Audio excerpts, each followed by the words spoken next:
brought you by Silver Pumps and Motors. Top quality और consistent performance के लिए सिर्फ सिल्वर पंप्स नाम याद रखना। సిరిసిల్ల తహసీల్దార్ కార్యాలయం ఎదుట మొలకెత్తిన వరి ధాన్యంతో అన్నదాతలు ఆందోళనకు దిగారు. రైతులను ప్రభుత్వం నిండా ముంచిందని వెంటనే ధాన్యం కొనాలని డిమాండ్ చేశారు. ఓయూలో లీజు వ్యవహారం టెన్షన్ పెడుతోంది. ప్రొఫెసర్స్ క్వార్టర్స్ ను ప్రైవేట్ వ్యక్తులకు అప్పచెప్పాలని చూస్తున్నారని ఏబీవీపీ ఆందోళనకు దిగింది. నేతలను పోలీసులు అడ్డుకోవడంతో ఉద్రిక్తత నెలకొంది. గోదావరి బనకచర్ల లింక్ తో రాయలసీమ రతనాలసీమగా మారుతుందన్నారు చీఫ్ విప్ జీవి ఆంజనేయులు. మహానాడుకు ప్రజలు లక్షలాదిగా తరలి వస్తారన్నారు. ఖమ్మం రూరల్ సబ్ రిజిస్ట్రార్ ఏసీబీకి చిక్కారు. ఓ వ్యక్తి దగ్గర నుంచి 30,000 లంచం తీసుకుంటూ ఏసీబీకి పట్టుబడ్డారు. 50,000 డిమాండ్ చేయగా చివరకు 30,000కు బేరం కుదిరింది.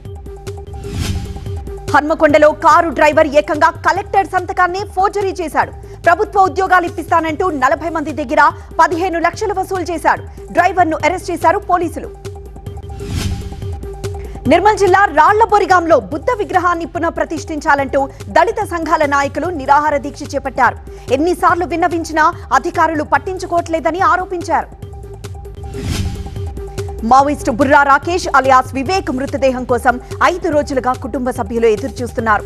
మృతదేహాన్ని వెంటనే అప్పగించాలని కోరుతున్నారు. మహారాష్ట్రలో భారీ వర్షాలు కురుస్తున్నాయి. వానధాటికి ముంబై వర్లీ మెట్రో స్టేషన్ నీట మునిగింది. స్టేషన్లో వరదొచ్చి చేరింది. ప్రయాణికులు పాట్లు పడుతున్నారు.